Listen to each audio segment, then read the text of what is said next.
예, 오늘 저는 이 말씀을 통해서 믿음의 본질이라는 제목으로 하나님의 말씀을 함께 나눠보도록 하겠습니다. 여러 해 전에 아시아에서는 쓰나미라고 하는 큰 바다 안에 지진이 일어났습니다. 그 지진으로 인하여서 수십만 명이 사망한 것으로 알려져 있습니다. 그 당시에 일어났던 이 쓰나미라고 하는 바다에서 일어난 이 해일은 바다 밑에 있는 지층들이 서로 어긋나면서 그 어긋난 것에 의해 생겨난 그러한 지진인데요. 이것은 여러분이 잘 아는 대로 1945년 일본 히로시마에 핵폭탄이 투하되어서 일본이 항복을 했습니다. 근데 그 핵폭탄의 위력은 어마어마했고 그 핵우산 여러분들 보셨잖아요. 구름이 쫙 올라서 무슨 버섯처럼 이렇게 되어지는 그 모습을 보셨을 것입니다. 그 히로시마에 떨어졌던 원자 폭탄보다도 이 쓰나미의 위력은 200만 배나 더 큰 위력이었다고 합니다. 그래서 인도네시아는 물론이고 인도네시아와 태국 그리고 인도까지 바닷가의 많은 마을들이 물에 잠겨버리고 수많은 사람이 물에 빠져 죽었습니다. 그런데 놀라운 사실은 이 물이 빠진 후에 많은 사람들의 시체는 있었지만 야생 동물들의 시체는 보이지 않았다는 것입니다. 사람들은 이 쓰나미에 의해서 수십만 명이 죽었는데도 불구하고 산에 살고 있는 짐승들 또는 바닷가에 살고 있던 짐승들은요 하나도 죽은 짐승의 시체가 없었다는 거예요. 왜냐하면 야생 동물은 사람들에게 없는 감각이 있어요. 그래서 지진의 진동을 미리 알고 대피했기 때문이다라고 이렇게 동물학자들은 이야기합니다. 이렇게 우리 사람들이 지혜롭고 똑똑한 것 같아도 짐승보다 못한 부분이 있습니다. 쥐는 지진이 나기 전이나 또는 바다에 태풍이 일어나기 전에 미리 알고 배에서 도망쳐 나오기도 하고 그리고 대이동을 합니다.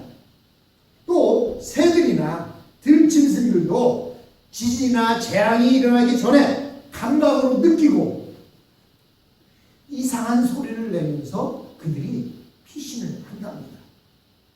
오직 사람들만 눈에 보이는 것만을 믿다가 결국 큰 재앙을 대비하지 못해서 멸망당하고 마는 것입니다. 그래서 인간은 쥐라든지 야생동물이라든지 하는 짐승들을 너무 우습게 알아서는 안 됩니다. 그래서 많은 동물학자들은 이 동물의 흐름을 연구하면서 이 지구의 생태를 연구하는 것을 볼 수가 있습니다. 아마 이 쥐들이나 야생동물들이 볼 때에 오히려 인간들이 미련하고 우습게 보이는지도 모릅니다. 결국 오늘 성경 말씀, 우리가 읽은 히브리서 11장 1절의 말씀은 사람이나 짐승이나 모두가 무엇인가를 근거로 해서 나름대로 판단하고 행동하며 살아가는데 그 모든 판단의 기초가 무엇이냐 하는 것입니다. 옛날 한국의 젊은 청년들은 그 판단의 기초가 자기의 힘이었습니다. 그래서 나는 내 주먹을 믿어! 라고 이렇게 말하는 사람도 있었습니다. 또 어떤 사람들은 자기가 생활하는 삶의 기초를 자기의 자기가 보고 듣고 느낀 경험을 가지고 이야기합니다. 그래서 방송이나 뉴스나 또는 자기가 경험한 것, 자기가 들은 것만이 전부 다이냐 그것만을 믿으며 살아가는 사람들도 있습니다. 그런데 우리 인간은 어떤 기준을 가지고 판단하며 살아갑니까? 가장 먼저는 눈에 보이는 것을 기초로 해서 살아간다는 사실입니다. 그러다 보니까 눈에 보이지 않는 코비드-19 때문에 이렇게 어려움이 당하는 거예요. 눈에 보이는 것을 기초로 살다 보니까 눈에 코비드-19이 바이러스가 보이지 않습니다. 눈에 보인다면 여러분들 마스크 쓸 필요 없어요. 그렇죠? 저 사람 코비드에 걸렸네? 그러면 피해 다니면 되는 거예요. 근데 눈에 안 보이니까 문제가 되는 겁니다. 이렇게 사람들은 모든 판단의 기초가 눈에 보이는 것에서 시작한다는 사실입니다. 그리고 우리 인간들은 눈에 잘 보이지 않는 것은 믿으려 하지 않는다는 것입니다. 하지만 오늘 성경 말씀은 진짜 중요한 실체는 눈에 보이지 않는 것이고, 눈에 보이는 것은 이런 실체의 그림자에 불과하기 때문에 그림자를 믿으면 멸망하게 된다라고 말씀하고 있는 것입니다. 우리가 보는 이 히브리서 11장은 그 유명한 믿음장입니다. 그래서 우리가 히브리서 11장을 이야기하면 히브리서 11장은 믿음장. 고린도전서 13장 그러면 무슨 장이라고 그래요? 고린도전서 13장은 사랑을 이야기하고 있으니까 사랑장 이렇게 이야기하지 않습니까? 히브리서 11장은 우리가 잘 아는 대로 그 유명한 믿음의 장입니다.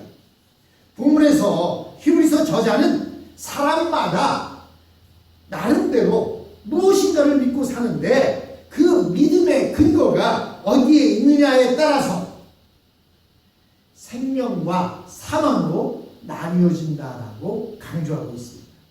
즉 눈에 보이는 것만을 믿는 사람은 눈에 보이지 않는 재앙이나 심판이 왔을 때 망할 수밖에 없고, 눈에 보이지 않는 말씀을 믿는 자는 심판이 왔을 때 구원을 받고 영생을 얻는다는 것입니다. 그러면 오늘 본문을 통해서 우리가 먼저 생각해 봐야 할 문제는 지금까지 히브리서 기자가 계속해서 제사에 대해서 이야기하다가 왜 갑자기 11장에 와서 믿음에 대한 이야기를 하고 있느냐 하는 것입니다. 그 이유는 우리가 지난 시간에도 보아왔듯이 구약의 제사는 독립적인 의미를 가진 것이 아니라 믿음의 한 부분에 불과하다는 것입니다. 다시 말해서 이스라엘 백성들이 하나님 앞에서 죄를 지었을 때 제사 행위 자체는 그들의 죄를 씻어주는 것이 아니었습니다. 대신 하나님 앞에 그 죄를 가지고 와서 짐승을 죽여 피를 뿌릴 때 하나님께서는 그들의 그 믿음을 보시고 죄를 용서해 주셨던 것입니다. 그들이 죄사를 했다고 해서 죄를 용서해 주신 것이 아니라 하나님이 말씀하신 그 말씀에 따라서 그들이 말씀대로 짐승을 죽여 그 피를 뿌려 제사를 드렸을 때 하나님은 내 말을 저들이 믿고 있구나, 그 믿음을 보시고 죄를 사해 주셨던 것입니다. 그러나 구약의 제사는 아주 큰 거래를 전제로 한 그런 임시적인 거래에 불과했던 것입니다. 예를 들어 보면요, 옛날에 여러분들이 어린 시절 하고 싶었던 일 가운데 하나가 뭐냐면, 여러분은 모르겠어요. 제가 어릴 때 껌을 좀 씹어봤으면 좋겠어요. 옛날에 롯데껌, 혜택껌 그러면 그 노란 봉지에 들어있는 그 껌, 그거 껌 한번 씹어보면 얼마나 좋습니까? 그 껌 하나 생기면요, 씹다가 잠잘 때는 어떻게 해요? 벽에다 탁 붙여놓고 그리고 잠을 자고 일어나면 아침에 그거 떼어갖고 또 씹습니다. 그 껌의 색깔이 시커멓게 변해요. 하도 씹어가. 학교 가면 선생님이 껌 씹는다고 뭐라고 할까봐 책상 밑에다 딱 붙여놨다가 수업 끝나면 그거 다시 뜯어서 씹고 집에 돌아옵니다. 근데요, 그 껌을 씹어봤는데 너무 좋은 거예요. 처음 씹을 때 그 단맛이. 하지만 그 단맛이 다 빠져도 그냥 질겅질겅 그 껌을 씹고 다녔습니다. 그런데요, 조금 지나니까 어떤 사람이 껌을 씹는데요, 어떻게 하니까 풍선이 만들어지는 거예요. 풍선껌이 나오기 시작했어요. 풍선껌이 나오니까 일반 껌은요, 그거 씹고 있으면 껌 씹고 딱딱 소리도 내고 저거 뿌고 아우 뻥 터지면 이렇게 탁 달라붙지만 얼마나 껌 씹고 싶습니까? 그래서 풍선껌이 너무나 씹고 싶었어요. 근데요, 얼마 지나지 않아서 우리가 생각한 껌은 길쭉한 껌, 그것만 생각했는데 네모난 껌이 나오기 시작한 거예요. 자일리톨이라고 하는 껌이, 미국에서 시작한 그 껌이 한국에도 나오기 시작한 거예요. 그 껌은 크지도 않습니다. 근데 조그만 가게 잔뜩 들어있는데 그 껌을 씹어보니까 그 향이 너무 좋은 거예요. 내 입냄새를 제거해주고 또 그 향이 입안에서 돌 때 그 기분, 자일리톨로 바뀐 거예요. 근데요, 에이! 껌은 다 똑같은 껌이지 하면서 그냥 옛날 것만 고집하며 사는 사람도 있어요. 하지만 시대에 따라서 껌이 이렇게 변화됩니다. 여러분, 뿐만 아니라 미국에서는 그런 걸 많이 못 봤는데요, 한국에는 화장품을 사러 가면요 샘플이라는 것을 많이 줍니다. 미국은 제가 화장품 사러 안 가봐서 모르겠는데 미국에도 샘플 줘요? 샘플을 왜 주는지 아십니까? 샘플은요, 여러분들한테 그 샘플을 주는 거는 그 새로 나온 제품을 소개하기 위해서 주는 거예요. 그래서 어떤 사람은 이야기하기를요, 한국의 어떤 사람은 샘플만 얻어서 그걸로 바르고 산대요. 근데요, 그 샘플이 본래 나오는 것보다 질이 더 좋다고 이야기하는 사람들이 많아요. 왜 그런지 아십니까? 샘플이 좋아야 그거 써보고 사람들이 본래 것을 사서 쓰는 거 아닙니까? 그래서 샘플이 질이 더 좋다고 이야기하는 사람들도 많이 있어요. 그렇다면 이 사람들이 돈이 안 아까워서 샘플을 줍니까? 아니에요. 그 샘플을 주는 이유는 그 샘플만 받아 쓰라는 얘기가 아니라 샘플을 써보고 이렇게 좋으면 너 이거 사서 써, 이런 의미가 있는 것입니다. 이것은 단지 고객의 여론조사를 해본다든지 또는 미리 자기의 상품을 선전하기 위해서 주는 것이지 그것을 돈 받고 팔기 위해 주는 것이 아니라는 사실입니다.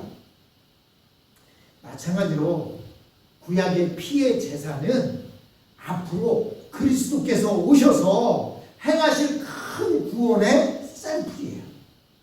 미리 맛배기로 준 겁니다. 이거 한번 써보고 구원은 이렇게 맞는 거야, 믿음으로 맞는 거야, 그것을 알려주기 위해서 샘플로 준 겁니다. 그래서 샘플의 양은 크지가 않아요. 그렇죠? 조금 쓰다 보면 감질나는 게 없어요. 용기는 커 보이는데 어떻게 쓰다 보면 몇 번 써보면 없어. 왜 그래요? 이제 썼으니까 본래 것을 사서 쓰라는 거예요. 구약의 피의 제사는 매일매일 드리면서 샘플을 경험하는 겁니다. 우리 죄 많은 우리들이 구원받으려면 이렇게 해야 되는구나, 믿음이 있어야 되는구나, 그 믿음을 알려주기 위한 것이 구약의 제사였다는 사실입니다. 구약의 피의 제사는 앞으로 그리스도께서 오셔서 행하실 큰 구원을 전제로 한 것입니다. 즉 앞으로 이루어질 그리스도의 제사를 예고하고 준비하는 의미였던 것입니다. 그렇다면 그리스도께서 오신 후에는 어떻게 됩니까?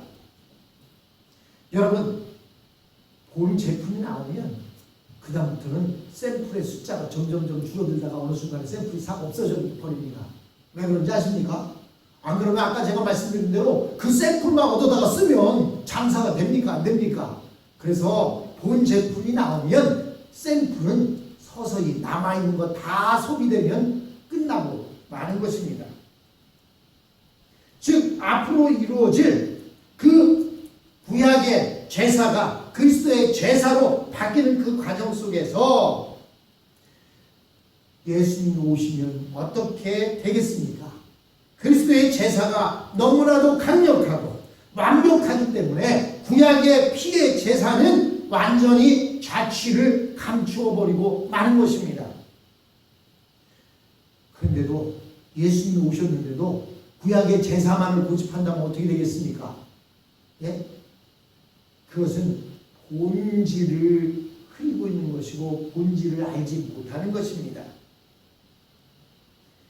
예수님의 제사의 핵심은 그럼 무엇입니까? 그것이 바로 믿음입니다. 여러분, 이것은 우리가 어렸을 때예요. 극장에 가는 거와 똑같습니다. 우리가 어렸을 때 극장을 가려면요, 극장 표를, 여러분들 마을마다 보면 딴따라들이 오지 않습니까? 가설극장을 쳐놓고 그 안에서 줄타기도 하고 무용도 하고, 또 어느 때는 그냥 비가 줄줄줄 흐르는 흑백 영화, 무용 영화 틀어주면 막 신나서 그거 보지 않습니까? 그거 보고 싶어서 엄마한테 떼쓰다가 돈 없다는 소리에 밖에서 소리라도 들으려 그 주위에 왔다 갔다 서성거리던 그런 시절이 있지 않습니까? 근데요, 내가 혼자 그 극장에 들어가려면 혼자 표를 사야 되는데 누가 단체로 표를 샀어요. 그래서 단체로 들어가면 내가 누굽니다라고 얘기만 하면 그 극장에 들어갈 수 있는데, 표를 사갖고 와서 내밀면서 들어간다고 한다면 뭐라고 얘기하겠습니까? 안 돼요. 여기는 단체 관람객만 구경을 할 수 있기 때문에 개인은 사절입니다. 해서 영화를 보러 들어갈 수 없을 것입니다. 우리는 그와 같이 예수님의 십자가에서 죽으심으로 우리는 단체로 모두가 죄사함을 다 받았습니다. 대신 예수님이 지불해 주었습니다. 이제 우리가 해야 할 일은 오직 예수님의 피의 공로를 믿고 예수님이 이루신 모든 것을 믿음으로 받아들이고 누리기만 하면 되는 겁니다. 그 극장에 들어갈 때 너 표 좀 봅시다. 그러면 한마디 하면 되는 거예요. 뭐라고 하면 돼요? 예수님, 단체 관람객이군요. 들어오세요. 아무리 내가 누구 아들이고 내가 경찰서장에 뭐가 된다고 해도 그곳에 들어갈 수 있는 것이 아니라 단체 관람객은 그들만의 약속된 언어를 가지고 있어야 들어갈 수 있는 거예요. 바로 그 약속된 언어가 뭐냐면 예수 그리스도를 믿는 것입니다. 하나님께서 우리 죄를 용서하셨으면 믿으면 되는 것이고, 인생에 대한 하나님의 뜻과 계획을 믿으라면 믿으면 되는 것이고, 하나님께서 주시는 축복을 믿고 받아들이면 되는 것입니다. 우리가 예수님의 피 공로를 믿지 못하고 자기 노력이나 열심으로 구원을 얻으려고 하면 하나님 앞에서 거부당하고 말 것입니다. 이것이 우리의 신앙생활에 있어서 매우 주의해야 할 부분입니다. 어떤 사람은요, 십자가에 달린 예수님을 믿기만 하면 구원받는다고 하니까 이 예수 믿는다는 게 너무 쉬워 보여요. 어떻게 예수 믿는 것을 그렇게 믿을 수가 있습니까? 그래서 자기 나름대로 열심히 노력하고 구원을 받아보려고 애를 씁니다. 혹은 예수님을 믿는 믿음에다가 자기의 노력을 플러스하면 더 확실하게 구원을 얻을 것이라고 생각합니다. 그러나 이 모든 것은 실패입니다. 왜냐하면 하나님께서는 구원에 오직 믿음만을 요구하기 때문입니다. 오직 믿음, 그것을요 라틴어로는 솔라 피데라고 합니다. 솔라 피데, 오직 믿음. 하나님이 우리에게 요구하시는 것은 우리의 노력이나 우리의 행위의 결과가 아닙니다. 하나님이 우리에게 요구하시는 것은 단 한 가지입니다. 그게 뭐라고요? 오직 믿음입니다. 하나님께서는 우리가 엄청난 구원과 축복을 통해 예수님을 더 사랑하고 하나님께 더 감사하기를 바라는 것뿐입니다. 만약 우리가 신앙생활을 하면서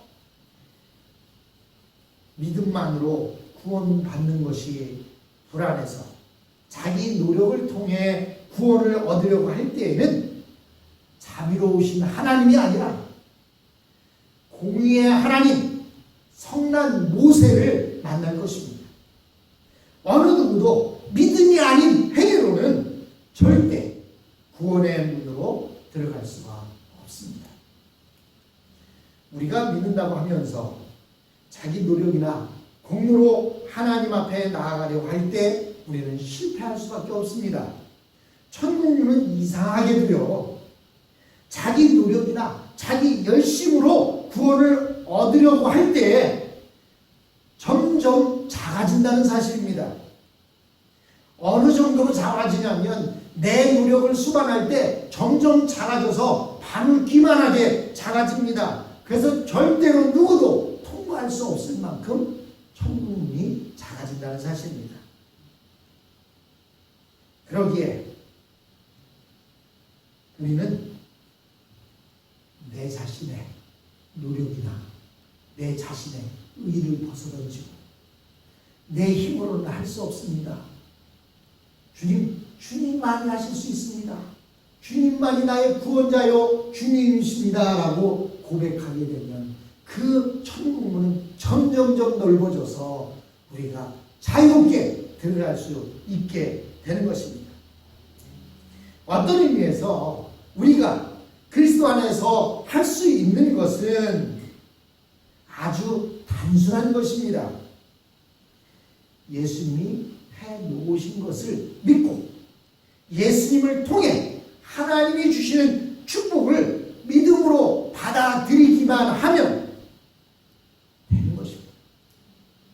우리가 생각하기에는 그것이 너무나 보잘것없는 것 같고 시시하게 보이는지 모릅니다. 그러나 하나님은 이것을 통해 오직 하나님께만 온전한 영광이 돌려지기를 바라시는 것입니다. 예수님이 해놓으신 구원을 믿고 감사함으로 받아들일 때 천국의 문은 대문짝같이 열려서 하나님의 축복이 우리에게 부어지게 됩니다. 그러므로 이 시대에 가장 중요한 것은 무엇입니까? 바로 오직 믿음입니다. 믿음 외에는 그 어떤 것도 우리에게 중요하지 않습니다. 우리가 죄 용서를 받고 천국에 들어가고 하나님의 축복을 받는데 다른 어떤 것도 필요치 않습니다. 오직 믿음 하나만 있으면 모든 것이 만사 오케이가 되는 것입니다. 오직 믿음, 솔라 피데, 그것만이 우리가 구원받을 수 있는 유일한 길이라는 사실입니다. 믿음의 본질은 바로 예수 그리스도를 믿는 것이고 그것이 바로 구원의 문을 여는